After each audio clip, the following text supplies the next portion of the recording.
Blue Coal presents The Shadow, the mystery man who strikes terror in the very hearts of shopsters, lawbreakers, and criminals. Today, Cold Death. Ladies and gentlemen, an event of unusual interest will be broadcast from this studio at the end of the program. Be sure to listen. And before today's exciting adventure with The Shadow begins, I'd like to offer a suggestion for home heating comfort. The next time you need fuel, order Blue Coal, America's finest anthracite. You don't have to get a full supply. The Blue Coal dealer will be glad to send you a trial ton. Use it, compare it with your regular fuel in every way. It's 10-1. You will find Blue Coal gives you better heat at less cost. So order Blue Coal by name. Phone your order to your nearest Blue Coal dealer tomorrow.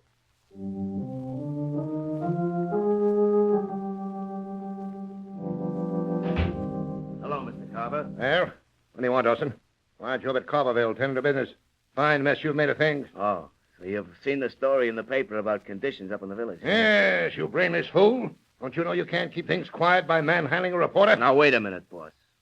I can explain that. We had to rough that reporter up. He was taking pictures. I don't want any excuses. I pay you to manage my mill. If there's any more publicity about living conditions up there, you'll find yourself out of a job. Now get out. Don't bother me with details. Get out. Okay, Mr. Carver, I won't bother you with details. But if anybody else comes up to Carverville snooping around and asking questions, we'll make them wish they never heard of the place.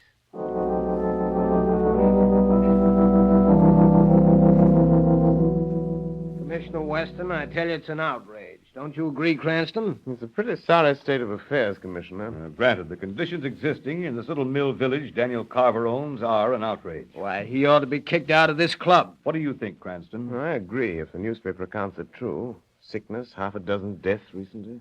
The authorities ought to be able to do something about a man like Carver. Apparently not. He owns Carverville, lock, stock, and barrel. Speak of the devil, here's Carver now. Yeah, good evening, gentlemen. I gather you're discussing me and the maliciously distorted story about Carverville that appeared in the papers? As a matter of fact, we were, Mr. Carver. Yeah. Won't you sit down and give us your side of the story? There's nothing to discuss. There isn't one word of truth in that reporter's story. The people in Carverville are perfectly satisfied. They don't complain. Perhaps they don't dare. They have no reason to complain, Cranston. I give them work in my mill, provide them with homes. Homes?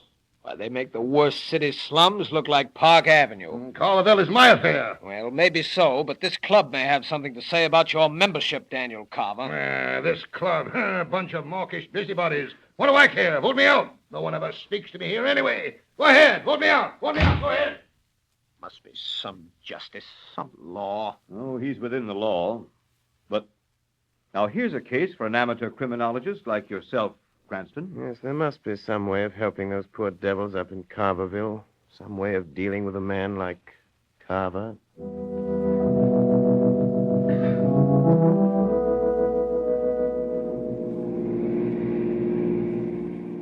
Lamont Cranston, would you mind telling me the reason for this long drive in zero weather? You'll soon see the reason, Margot.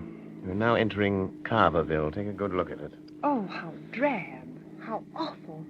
Look, Lamont, broken windows stuffed with paper. I'm beginning to understand why you're here. But how did you hear about it? Daniel Carver, the man who owns this charming little mill village, is a fellow club member of mine. What are you going to do, Lamont? I don't know exactly until I've talked to some of these people. As Lamont Cranston or the Shadow? As a nameless social worker for the present, Margot, but I have a strong hunch the Shadow will have to play a big part if anything is to be done to help these people. Here we are. You want some gas, mister? No, thanks, but could you tell me how to get to Mrs. Tucker's house? What do you want?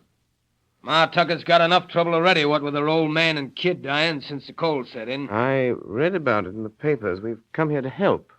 Listen, mister. Carverville folks ain't got much, but we ain't asking or welcoming no nosing around from strangers. If you'll just point out Mrs. Tucker's house, I'll see what she has to say.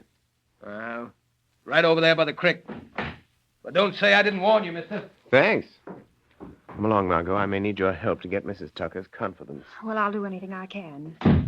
You know, Lamont, there's something terrifying about this village. How so? Oh, that man and the way people are watching us from behind curtains in the windows of every house along the street. I'm afraid of something, Margot. Of what? That's just what I hope to discover in this house. Oh, there's something sinister about this place. Wait, Margot. Someone's coming to the door. What do you want, mister? Are you Mrs. Tucker? I'm Ma Tucker. What do you want? May we come in? You say what you got to say. Please, Mrs. Tucker, we've come to help you. No, you... Oh, all right. Come in. It don't matter. Nothing matters now. Thank you. Mrs. Tucker, we realize you've been through a terrible ordeal. Losing your husband and son within a week. Well, I ain't no worse off than anybody else in Carverville. What are you going to do? I got one boy left, Sam. He works in the mill. Mrs. Tucker, how much rent do you people have to pay for these houses? Hey, you better get out of here, mister. You don't want to get me in more trouble for talking to you at all. You better get out. Who would make trouble for you because you talk to us? Never you mind that, mister. And if you know what's good for you, you'll get out of Carverville before Dawson and the others from Carverville get here. Hey, Ma, who are these folks? This is my son, Sam. Hello, Sam. Well, howdy. You welfare workers from the city? You might call us that. We've come here to investigate conditions. They've been asking questions about the houses, Sam. I didn't tell them nothing. Well, why didn't you, Ma? What? I'm sick of all this fear, old man Carver and his spies. We kept quiet for years, and what's it got us? What did it get Pa and young Jim? We slave in the mill, and they rob us at Carver's store, and we live in these pigsties that Carver calls houses, and when we're old and sick, he lets us die off like a lot of mangy dogs. Shut up, Sam. Don't talk like that. Somebody'll hear. Well, let him hear. It's time somebody heard the truth. Can't you do something, mister? Can't you help us? If somebody don't help us, God only knows where this'll end. Thanks for speaking out, Sam. You'll have to help. Lamont, there's a crowd gathering outside. What? I knew it. I knew there'd be Now, you trouble. be quiet, Ma. Listen, mister, I got a notion you're all right. Come on, Tucker! Sam! Open up! We're going to chase them smart alecky strangers out of town, like we did that reporter. Listen, Sam. We'll have to leave or there'll be trouble. But will you meet me in the next town in a couple of hours? I've got to know everything that's been going on here if I'm to help you. Yeah, I'll meet you. Look for my car on Main Street. Come on, Margot. Keep close to me.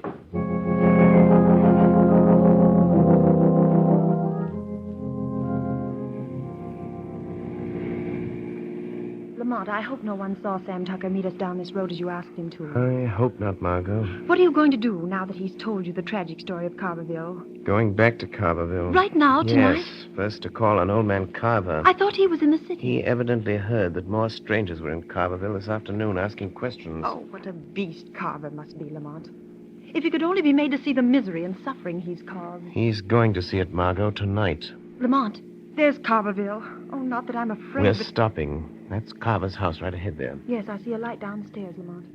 What are you going to do? Margot, do you remember Scrooge in Dickens' Christmas Carol? Yes, and Carver is worse than Scrooge ever thought of being. Tonight, Daniel Carver is going to feel more remorse than Ebenezer Scrooge ever did. He deserves it.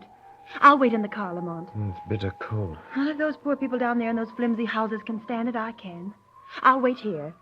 But how are you going to make Carver visit those poor people? Margot, tonight Daniel Carver is going on a sightseeing tour.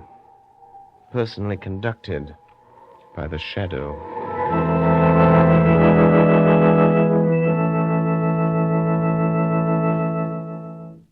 In just a moment, we will continue with the second part of the Shadow's thrilling adventure. While you are engaged in last-minute preparations for Christmas, don't neglect the health and comfort of your family. Be sure of a cozy, warm home during the holidays by ordering a supply of blue coal. No matter how cold or how mild the weather, blue coal is the most economical fuel for heating or cooking purposes. Up in the Arctic regions, where the temperature today is at least 60 degrees below zero, fur traders and trappers are keeping warm with blue coal. They've used other fuels only to find that blue coal will keep them warm more economically than any other fuel. Blue coal is a Pennsylvania anthracite, the fuel that burns long and steadily. It is the fuel that furnaces, parlor stoves, and cooking ranges in New England were especially designed to burn. And the finest Pennsylvania anthracite is blue coal, mined by the Glen Alden Coal Company, employing American labor, and it is transported by American railroads. Every carload is laboratory tested for purity and uniform size before shipment. Blue coal comes in all domestic sizes: egg, stove, chestnut, and pea size. For economy's sake and for greatest comfort in cold weather, insist on Blue coal. Phone your nearest Blue coal dealer. You'll find his name listed in the Where to Buy It section of your classified telephone directory under the name Blue coal.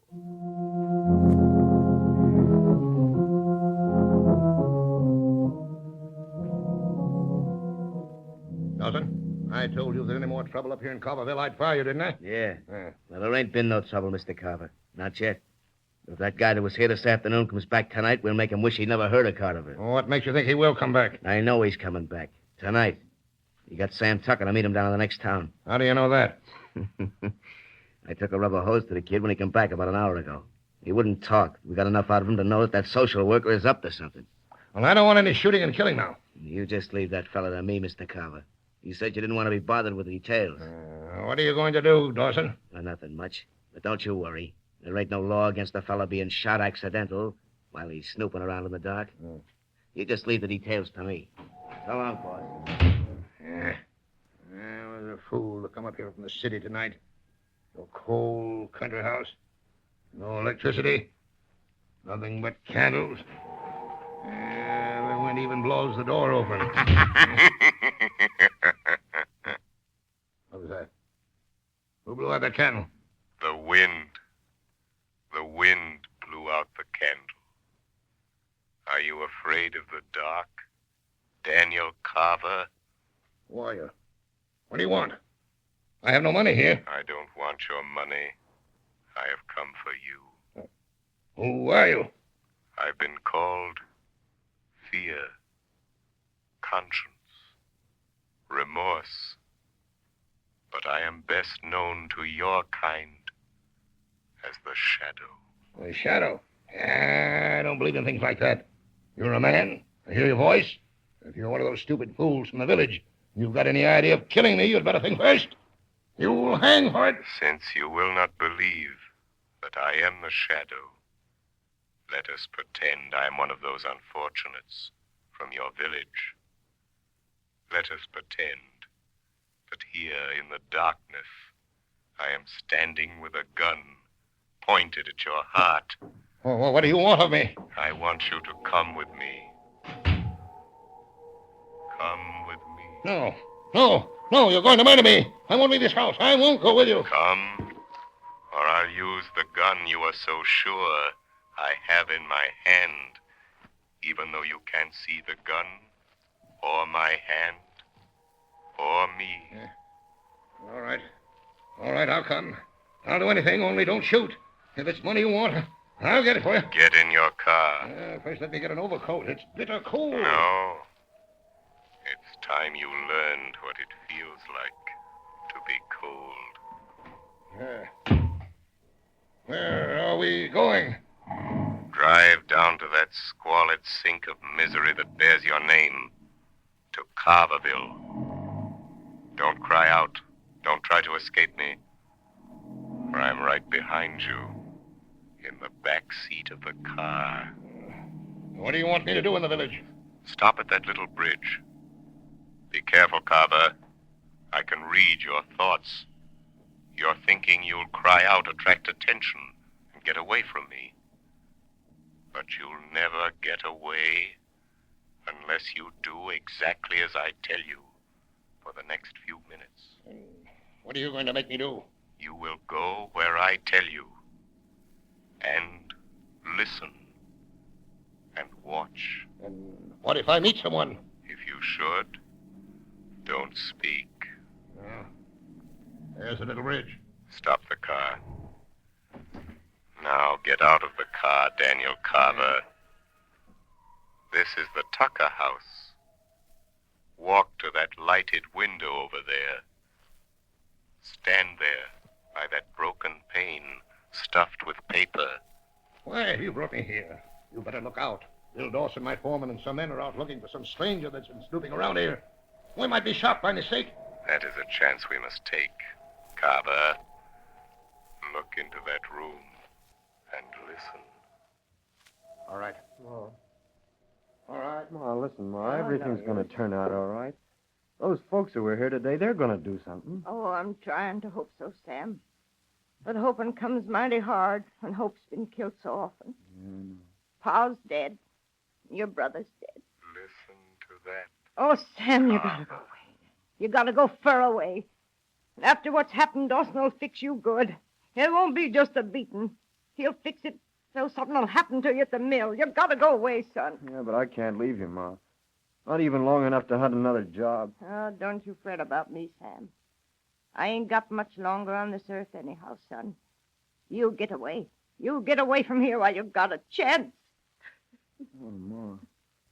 Ma, you're crying. You didn't even cry when Pa died. Seemed like I couldn't.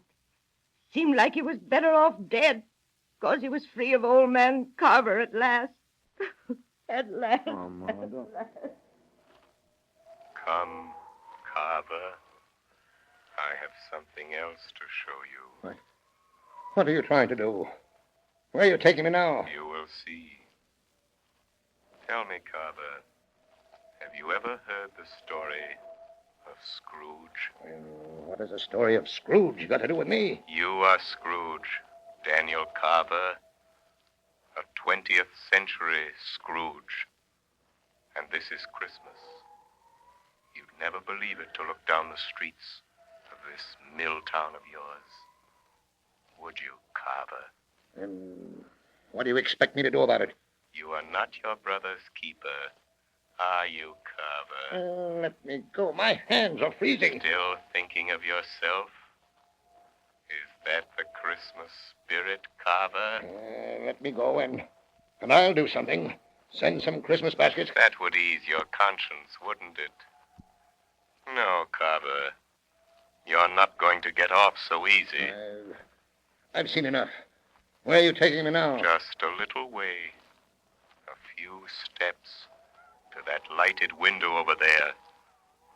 To that house with a car standing in front of it. If they can afford a car... That is a doctor's car. Your villagers don't own cars. They don't own anything. Go to that lighted window there. Look in. See what is happening. Listen. There's frost on the glass. I can't see. There's another broken pane. The hole is filled with paper to keep out the cold. Like the tucker's window. Push the paper aside. All right. I will. Try and be calm, Mrs. Anderson. I know it's hard, but you must for the child's sake. I'll try, Doctor. I will try. I can't help feeling the way I do. My husband dying of pneumonia only last month. Now Judy going the same way. Oh, there's still hope. I'd move her to a hospital if there were one near enough. I wish there were only some way of keeping these rotten Carver houses warm. But you might as well try to heat a barn. Mommy. Listen, Carver. Mommy. Yes, darling. I'm right here, Judy, dear. Mummy's here. Mommy, could I have Cecile? Of course you can, honey. Here's your doll, Judy. Mommy, do you think Santa Claus will bring me a real doll? I hope so, Judy. I'll ask him. Come, Mrs. Anderson. She may sleep now. We'll try to keep the room warm. That's all we can do now. That and hope. Hope for the best.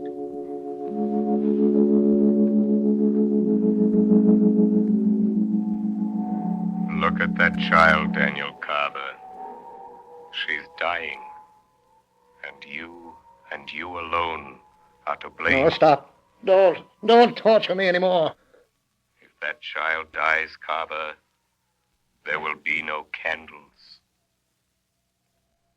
No gay candles on a gift-laden Christmas tree. But white candles shedding a ghostly light around a packing box coffin. No, stop. It will be the monument to your life No. of selfish greed. No. And a cross you will bear through all eternity. Unless Unless what? you make amends. I'll do anything. I'll do anything to make amends. I didn't know. I've been blind, selfish. No baskets of fruit or pennies in the snow will wipe out your sins against these long-suffering people, Carver. I know. I'll make everything right.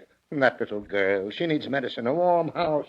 Let me go in and get the doctor to move her to my house on the hill. I'll get specialists. I'll do anything to save her life. Wait, Carver. That is only the beginning. What of all the others?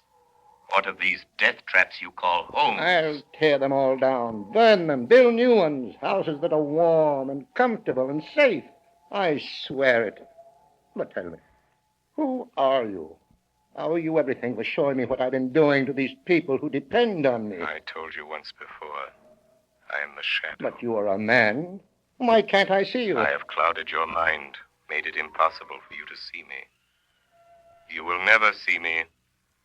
Never hear my voice again, Daniel Carver. If you keep your word. I will keep my word. I swear it. If you don't, the shadow will return. And the next time...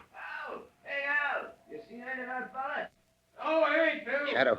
It's my foreman, Bill Dawson and Al Trimble. Yes, I know. They mean to kill a man. If they can find you. They're after some fellow that was here this afternoon with a young woman. Welfare workers, I think. What'll we do? Let them come. This is your first test. You are responsible for their acts. What are you going to do, Carver? But they might shoot us by mistake. They've got shotguns. This is your chance, Carver. If that fella's around here, we'll find him, Al. Go around the back of the tucker shack and take a look. Okay. I'm just itching to draw a bead on that nosy city fella. Now's your chance to deal with Dawson. What are you going to do, Carver? I'll show you. Just watch me. Don't shoot. Dawson! Dawson, don't shoot! It's me, Carver. Carver. Hey, what are you doing here? You're coming within an ace of blowing your head off. I've come here to see what I've been doing to these people by giving you a free hand. You said you didn't want to be bothered. I know. I'm to blame. I've been blind. But that's all finished now. I'm going to make this village all over, build new homes, make up for all the misery I've caused these people. You're getting kind of soft, ain't you, Carver? You won't think so when I tell you that you are through, fired, you and Al Trimble and all your kind. Listen here, you mealy-mouthed old skinflint. You can't fire me. I've done your dirty work too long. You get out of Carverville, you're through, Dawson. Yeah? That's what you think. You and nobody else is firing me. Put down that shotgun, Dawson. You'll hang for this. The devil I will. It'll be an accident. An accident like what's going to happen to that city. Dawson, don't you pull that trigger, you fool. Say your prayers, you rat. Ah! You missed. No, something knocked the gun up in the air. You didn't, Carver. You couldn't. Something just about knocked the gun out of my hand. You are quite right, Bill Dawson. I saved you from committing a cold-blooded murder. What was that? Who said that? The shadow, Dawson.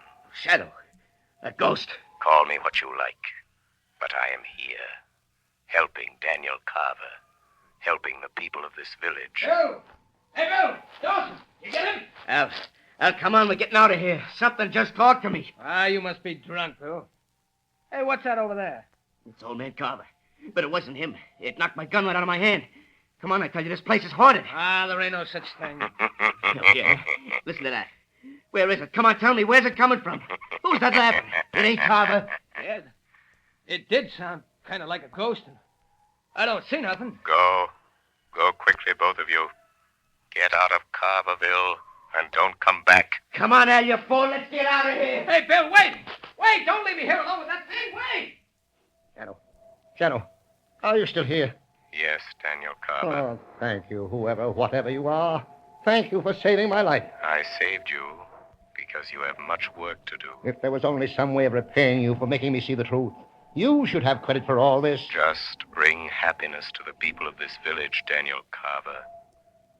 That will be your repayment in full to the shadow. I'll do it.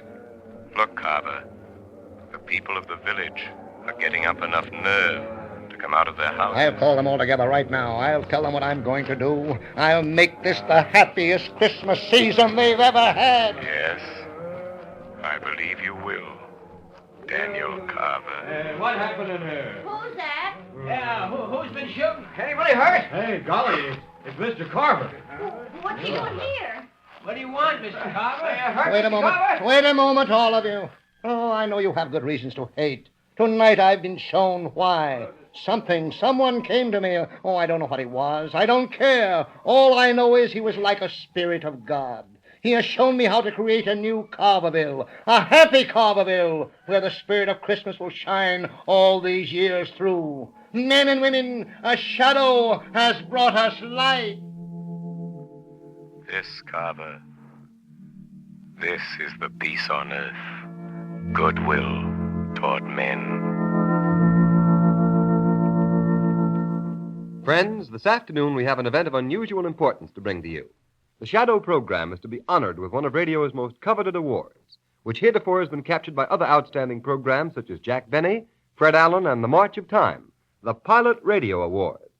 Mr. Harry A. Smith, president of Blue Coal, will accept this award from Mr. Sylvester Thompson, vice president of the Pilot Radio Corporation, who will make the official presentation. Ladies and gentlemen, Mr. Thompson. Thank you, Mr. Roberts. During the past year, the Pilot Radio Award Society has been making periodic awards to various programs on the air which represent the highest achievements in their particular fields of entertainment. And so it's only natural that your program, The Shadow, should have come to our attention. For we can easily understand the reason why The Shadow has held its high place in popular favor for so many years. It brings all the thrill and flavor of mystery drama to radio audiences. In addition, the committee commends you very highly upon bringing some of the finest actors of the American stage into the homes of so many radio listeners. Recognizing your noteworthy contribution to fine radio entertainment, I take pleasure in presenting to you, Mr. Smith, the Pilot Radio Award of Merit, and I am certain that The Shadow will continue to delight radio audiences for many years to come. Thank you very much, Mr. Thompson.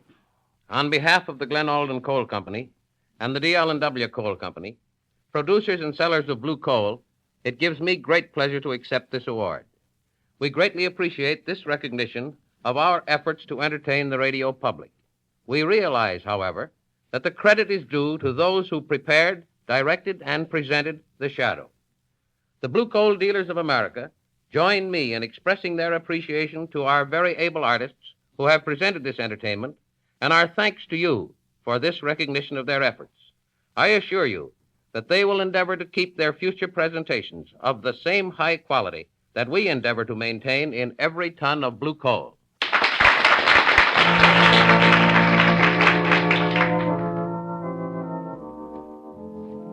The story you have just heard is copyrighted by the Shadow magazine.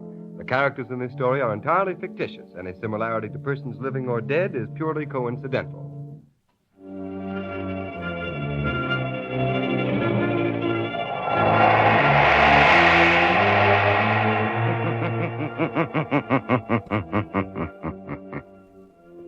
The weed of crime bears bitter fruit. Crime does not pay. The Shadow knows.